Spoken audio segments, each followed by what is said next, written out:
ألا بذكر الله تطمئن القلوب. أعوذ بالله من الشيطان الرجيم. بسم الله الرحمن الرحيم. وإذ قال إبراهيم لأبيه وقومه إنني براء مما تعبدون إلا الذي فطرني فإنه سيهدين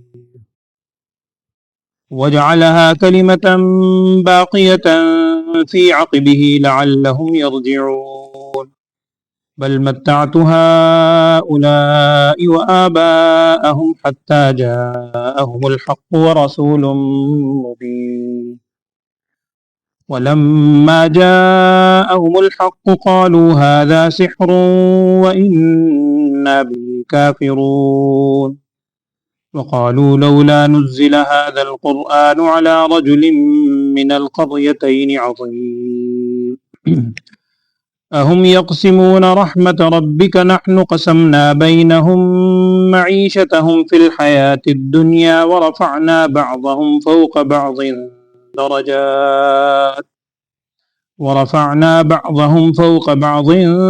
درجات ليتخذ بعضهم بعضا سخريا ورحمة ربك خير مما يجمعون ولولا أن يكون الناس أمة واحدة لجعلنا لمن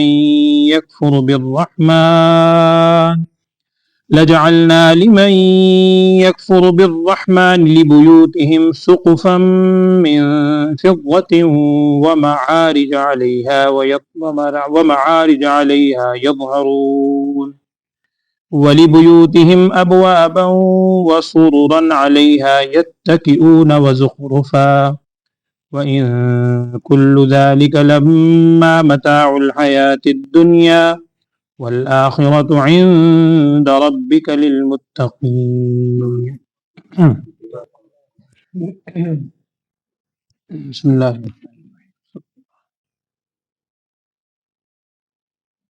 سورہ زخرف. کل جو آپ نے آیات سنی تھی اس میں یہ بات سامنے آئی تھی کہ مشرکین مکہ اللہ جل شانہ کے حوالے سے ایک بڑا غلط عقیدہ اور سوچ رکھتے تھے کہ نعوذ باللہ یہ فرشتے اللہ تعالیٰ کی مخلوق نہیں ہیں بلکہ اولاد ہیں. نعوذ باللہ من ذالک. اور اولاد میں بھی بیٹیاں تصور کیا کرتے تھے. مختلف قسم کی شرکیہ باتیں تھیں. اور دوسری طرف یہی مشرکین مکہ اپنے آپ کو حضرت ابراہیم علیہ السلام کا پیروکار بھی مانتے تھے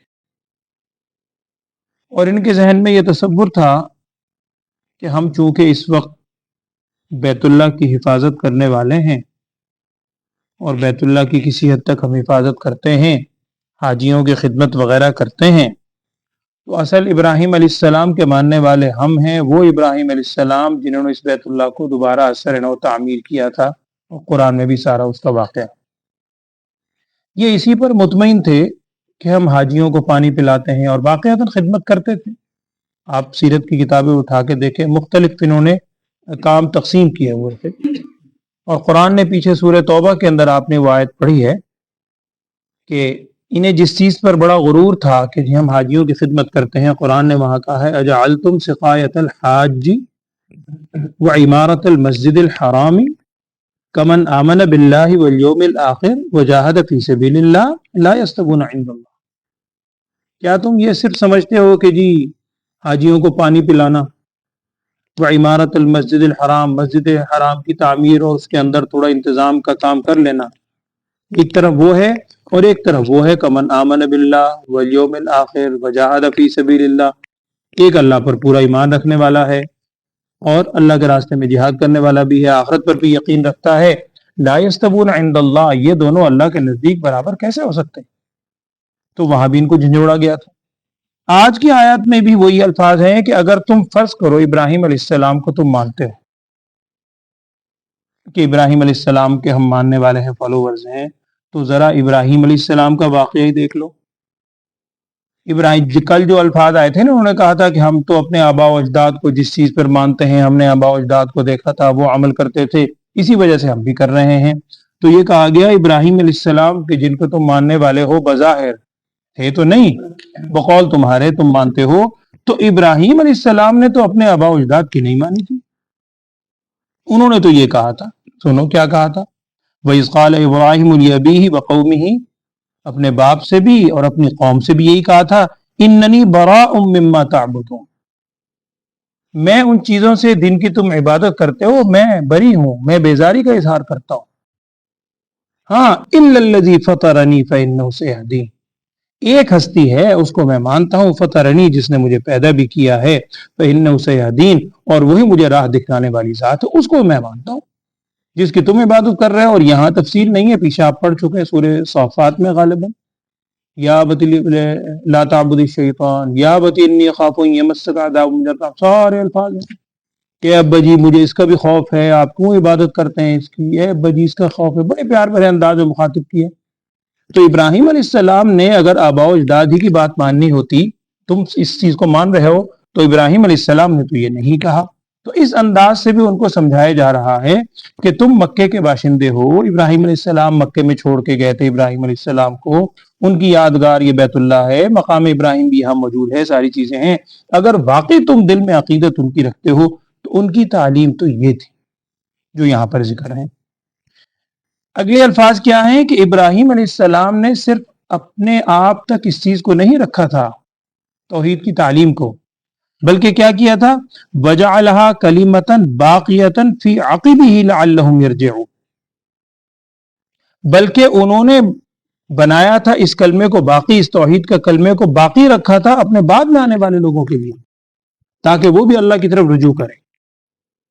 اور ابراہیم علیہ السلام اور یعقوب علیہ السلام، ان دونوں کے حوالے سے تو قرآن میں الفاظ بھی ہیں، سورہ بقرہ کی ابتدا میں غالباً، وَوَصَّىٰ بِهَا إِبْرَاهِيمُ بَنِيهِ وَيَعْقُوبُ، وصیت کی تھی ابراہیم علیہ السلام نے بھی، یعقوب علیہ السلام نے بھی اپنی اولاد کو، یا بنی ان اللہ اصطفیٰ لکم الدین فلا تموتن الا وانتم مسلمون، تم نے مرتے دم تک اسلام کو نہیں چھوڑنا، تمہیں موت نہیں آنی چاہیے مگر اسلام کی حالت میں. یہی وصیت کی تھی ابراہیم علیہ السلام نے بھی، یہی وصیت کی تھی ان کے اولاد میں یعقوب علیہ السلام نے، یہ ان کی وصیت تھی. اور آپ پیچھے پڑھ چکے ہیں کہ یعقوب علیہ السلام حضرت ابراہیم علیہ السلام کے پوتے، ابراہیم علیہ السلام کے بیٹے اسحاق علیہ السلام، اور وَمِن وَرَاءِ اسحاق یعقوب، اسحاق علیہ السلام کے بیٹے یعقوب علیہ السلام. تو انہوں نے تو یہ وصیت کی تھی، اور انہوں نے تو توحید کا اتنا خیال رکھا تھا کہ اپنے باپ کے بارے میں ان سے بھی یہ کہا اور اپنی اولاد کو بھی اس کی وصیت کی. تو پھر تم ابراہیم علیہ السلام کے فالوورز کیسے ہو؟ تم کیسے کہہ سکتے ہو کہ ہم ان کو ماننے والے ہیں؟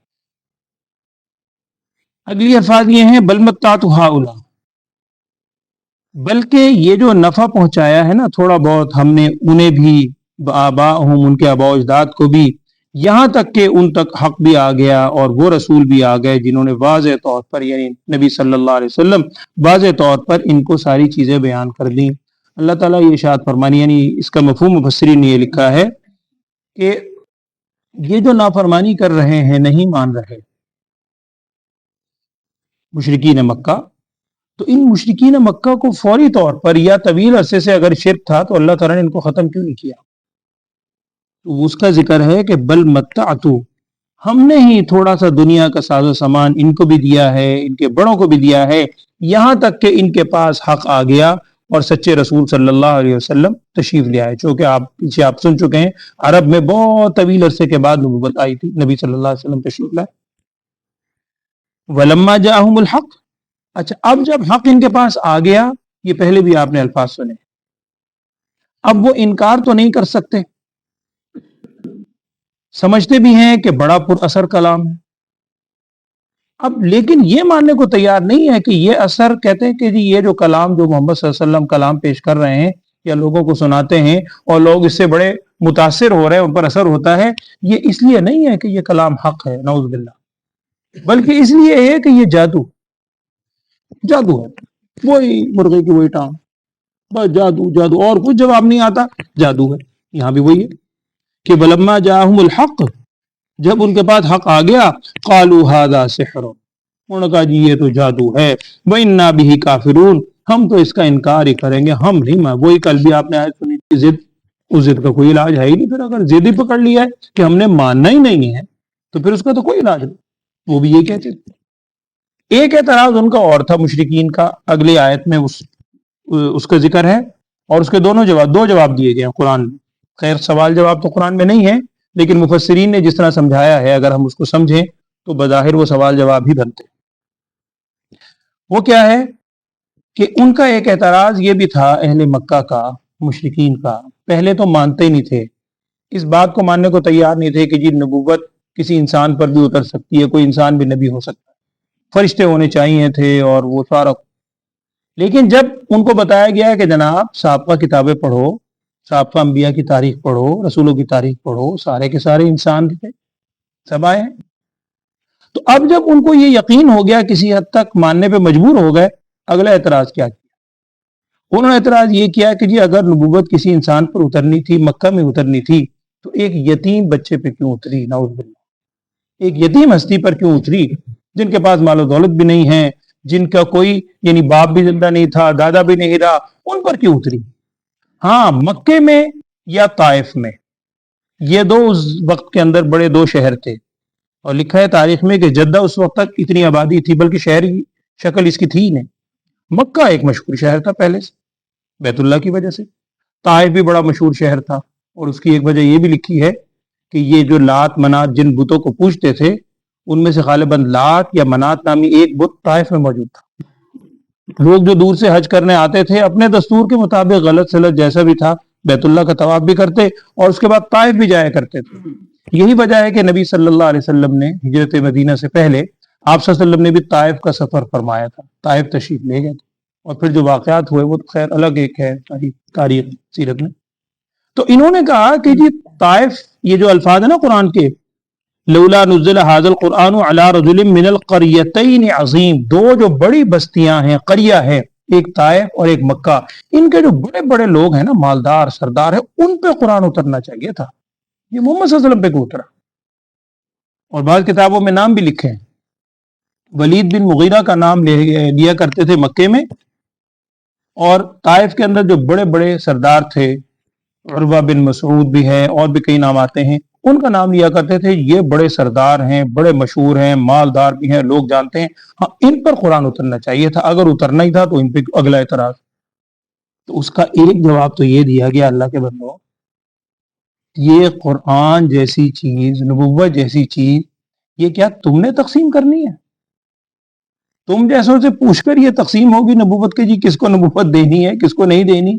اہم یقسمون رحمت ربک، کیا وہ تقسیم کریں گے اللہ کی رحمت کو؟ اللہ کا، اللہ فعال لما یرید، اللہ بے نیاز ہے، جو چاہتا ہے وہ کرتا ہے، اور حکیم ہے، اس کی حکمتوں کو کوئی اندازہ نہیں لگا سکتی۔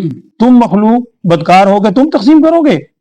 اور چلو یہ تو نبوت بہت بڑی بات ہے، یہ جو رزق ہے نا، نحن قسمنا بینہم معیشتہم فی الحیات الدنیا، یہ جو معیشت دنیا میں تمہیں رزق مل رہا ہے نا، اللہ تعالیٰ فرما رہے ہیں اس کی تقسیم بھی ہم ہی کر رہے ہیں، یہ بھی اللہ نے اپنے ہاتھ میں رکھی ہے، یہ تقسیم بھی تمہارے ہاتھ میں نہیں تھی، اگر تمہارے ہاتھ میں آ جاتی، اور جیسا کہ اب تاریخ اٹھا کے دیکھیں، اشتراکیت اٹھا کر دیکھ لیں، سوشلزم ہے، کمیونزم ہے، سارے کے سارے فیل ہو گئے۔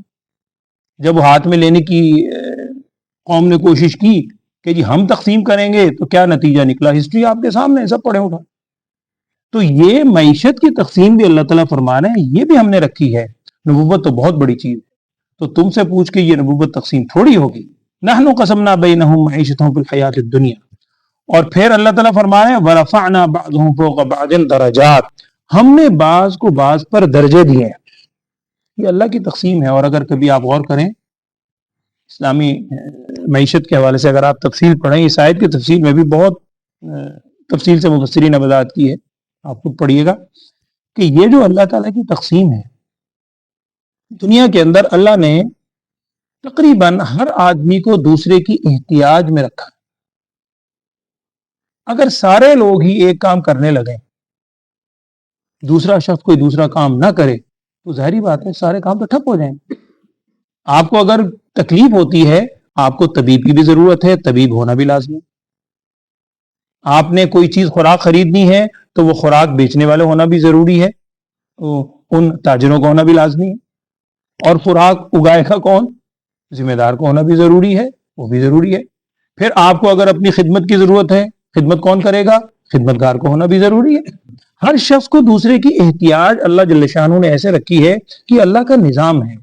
یہ تقسیم معیشت کی اللہ تعالیٰ فرما رہے ہیں ہم نے تقسیم کی ہے، اور ہم نے ہی بعض کو بعض پر درجات دیے ہیں۔ کیوں؟ لیتخذ بعضهم بعضا سخریا، تاکہ ان میں سے بعض کا تابع رہے۔ یہ تابع ہونا اور ایک دوسرے کی احتیاج ہونا، ضرورت ہونا، اور عام مثال دی جاتی ہے کہ اگر آپ کو کہیں سفر پہ جانا ہے اور اسٹیشن پہ آپ گزر رہے ہیں، آپ کوئی سفر وہ سامان اٹھانے والا، قلی ہم بولتے ہیں، مختلف نام بولتے ہیں، اب وہ اگر نہ ہو اور آپ اٹھا نہ سکیں تو ظاہری بات ہے آپ اس کے محتاج ہیں، اس کا ہونا انتہائی ضروری ہے۔ تو اللہ نے ایک دوسرے کو دوسرے کے ساتھ احتیاج رکھی ہے، یہ اللہ تعالیٰ کا نظام ہے۔ اور ایک جواب تو گویا اس بات کا یہ دیا جو وہ کہا کرتے تھے کہ جناب یہ مالداروں پر اور سرداروں پر قرآن اترنا چاہیے تھا۔ ایک جواب تو یہ دیا کہ یہ تقسیم تو بہت دور کی چیز ہے، اللہ نے دنیا کی تقسیم، مال و دولت کی تقسیم، یہ بھی اللہ نے اپنے ہاتھ میں رکھی ہے، یہ بھی تمہارے ہاتھ میں نہیں دی۔ دوسرا جواب اس کا بھی یہ دیا جا رہا ہے کہ وَلَوْلَا أَن يَكُونَ النَّاسُ أُمَّةً وَاحِدَةً لَجَعَلْنَا لِمَن يَكْفُرُ بِالرَّحْمَنِ لِبُيُوتِهِمْ سُقُفًا مِّن فِضَّةٍ، اور آخر تک پوری دو آیاتوں میں اسی کا ذکر ہے۔ وہ اللہ تعالیٰ یہ ارشاد فرما رہے ہیں، اس کا مفہوم یہ ہے کہ اگر ایسا نہ ہوتا، یعنی اگر ہمیں اس بات کا خدشہ نہ ہوتا، اللہ جل شانہ فرما رہے ہیں اگر ہمیں اس بات کا خدشہ نہ ہوتا کہ سارے ہی لوگ ایک ہی امت یعنی سارے کافر ہو جائیں گے، اور آگے الفاظ ہیں اس کے کہ رحمان کے انکار کرنے والے بن جائیں گے، اگر ایسا نہ ہوتا تو پھر ہم کیا کرتے؟ یہ جو رحمان کے منکر ہیں نا، اللہ کے منکر، ہم ان کو اتنا مال و دولت دیتے کہ لِبُيُوتِهِمْ سُقُفًا مِّن فِضَّةٍ، ان کے گھروں میں چاندی کی چھتیں ہوتی، اور وہ سیڑھیاں جن پر وہ چڑھتے چاندی اور سونے کی ہم بنا دیتے۔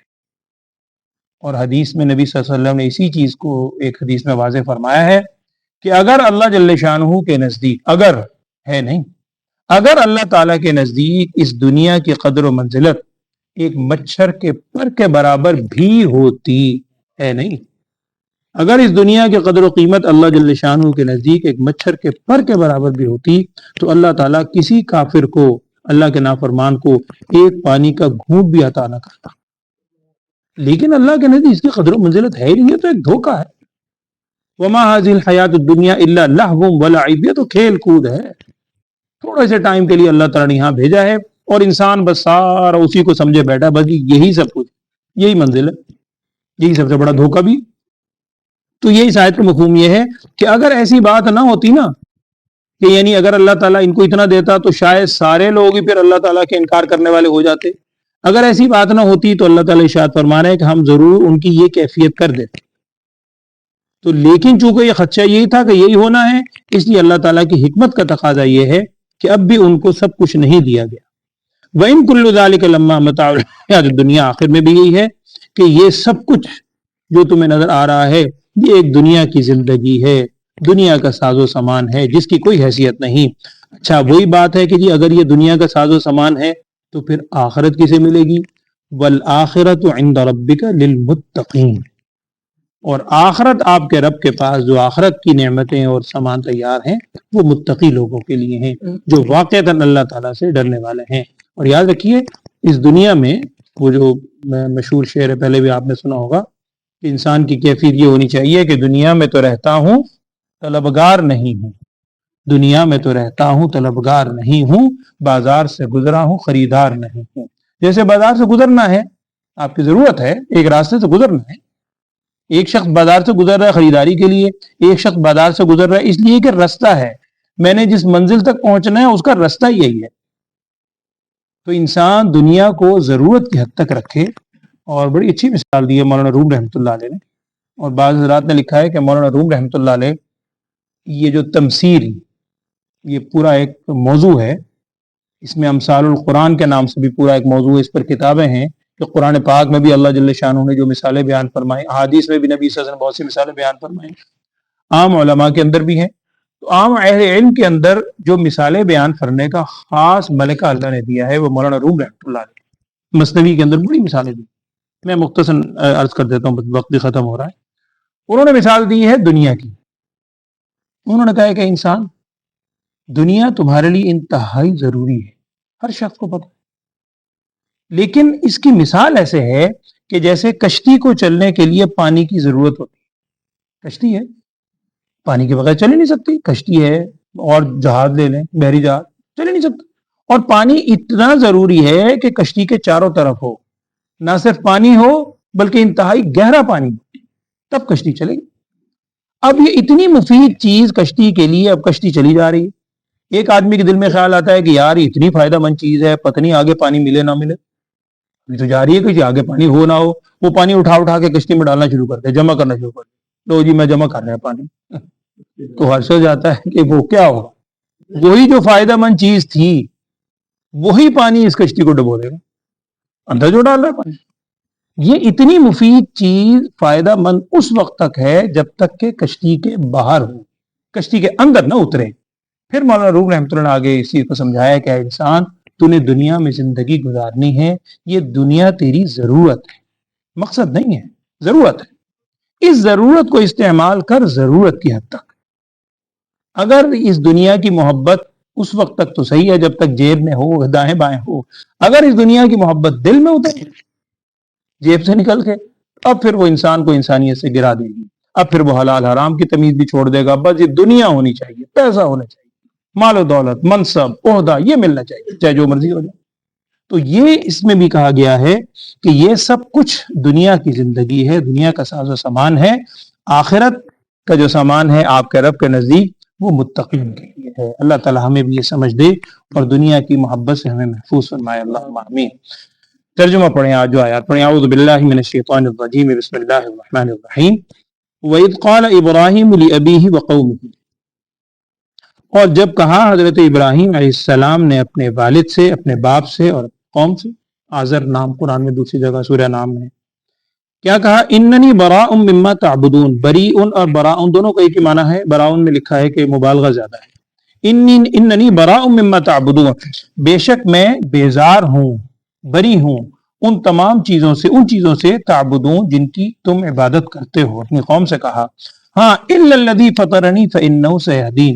اور بعض حضرات نے لکھا ہے کہ اس میں پوری توحید کی تعلیم ہے، لا الہ الا اللہ کی.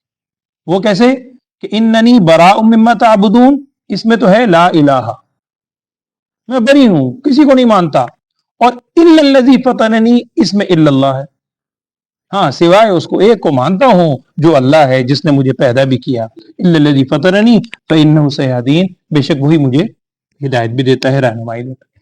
وجعلها کلمۃ باقیۃ فی عقبہ لعلہم یرجعون، اور بنایا یہ حاضر ابراہیم علیہ السلام کی طرف. ابراہیم علیہ السلام نے اس توحید کے کلمے کو بنایا باقی رہنے والا، فی عقبہ بعد میں آنے والوں میں، لعلہم یرجعون تاکہ وہ بھی اللہ کی طرف رجوع کر سکے.